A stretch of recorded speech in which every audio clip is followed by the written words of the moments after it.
أعوذ بالله من الشيطان الرجيم. بسم الله الرحمن الرحيم. ولا تحسبن الذين قتلوا في سبيل الله أمواتا بل أحياء عند ربهم يرزقون فرحين بما آتاهم الله من فضله ويستبشرون بالذين لم يلحقوا بهم من خلفهم ألا خوف عليهم ولا هم يحزنون يستبشرون بنعمة من الله وفضل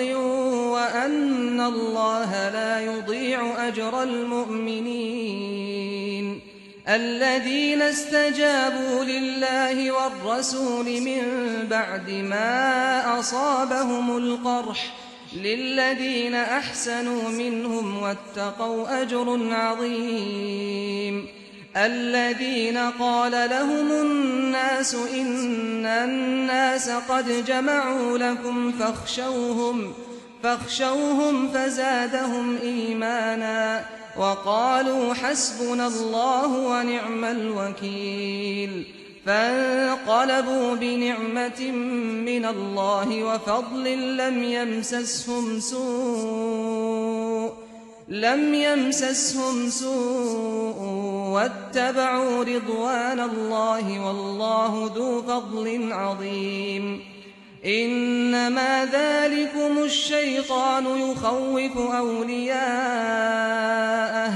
فلا تخافوهم وخافون إن كنتم مؤمنين. ان باتوں کی پرواہ نہ کرو اے پیغمبر، اور اس جنگ کے دوران میں جو لوگ اللہ کی راہ میں قتل ہوئے ہیں انہیں ہرگز مردہ خیال نہ کرو،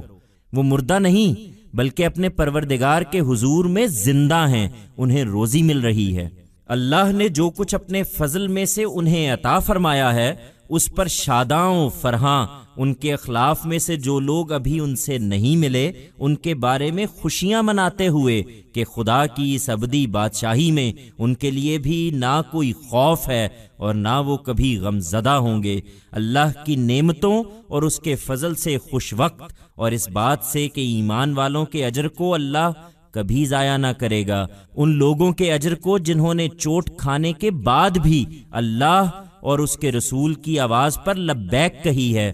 ان میں سے جنہوں نے خوبی سے کام کیے اور خدا سے ڈرتے رہے ان کے لیے بہت بڑا اجر ہے۔ یہ وہ ہیں کہ جنہیں لوگوں نے کہا کہ دشمن نے تمہارے خلاف بڑی طاقت جمع کر لی ہے سو اس سے ڈرو، تو ان کا ایمان یہ سن کر اور بڑھ گیا اور انہوں نے جواب دیا کہ ہمارے لیے اللہ کافی ہے اور وہ بہترین کارساز ہے۔ سو وہ اللہ کی نعمت اور اس کا فضل لے کر اس مہم سے واپس آئے، ان کو کوئی گزند نہیں پہنچا اور وہ اللہ کی خوشنودی کے طلبگار ہوئے، اور حقیقت یہ ہے کہ اللہ بڑی عنایت کرنے والا ہے۔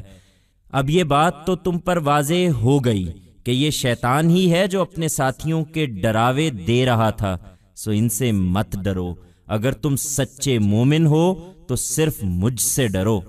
Do not pay heed to these things, O Prophet, and whoever have been slain during this war, for the cause of God, never regard them as dead. They are not dead, in fact, they are alive in the presence of God, they are being well provided for. Pleased with what God has given them of his blessings, expressing joy about those they left behind who have not yet come to them that, in this eternal kingdom of God, neither is there any fear for them as well nor shall they ever be sorrowful. Rejoicing in the favors and blessings of God and rejoicing that God shall never waste the reward of the believers. The reward of those who even after being inflicted with loss answered the call of God and his messenger. Those among them who were thorough in their deeds and feared God shall be richly recompensed.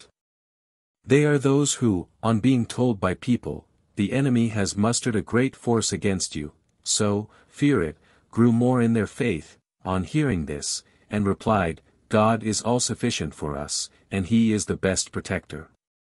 Thus they returned, from this campaign, with God's grace and bounty, no harm befell them and they sought God's pleasure, and, in reality, God's bounty is great. Now it would have become obvious to you that, it is Satan who had been threatening you to fear his companions. So, have no fear of them. Fear me only if you are true believers.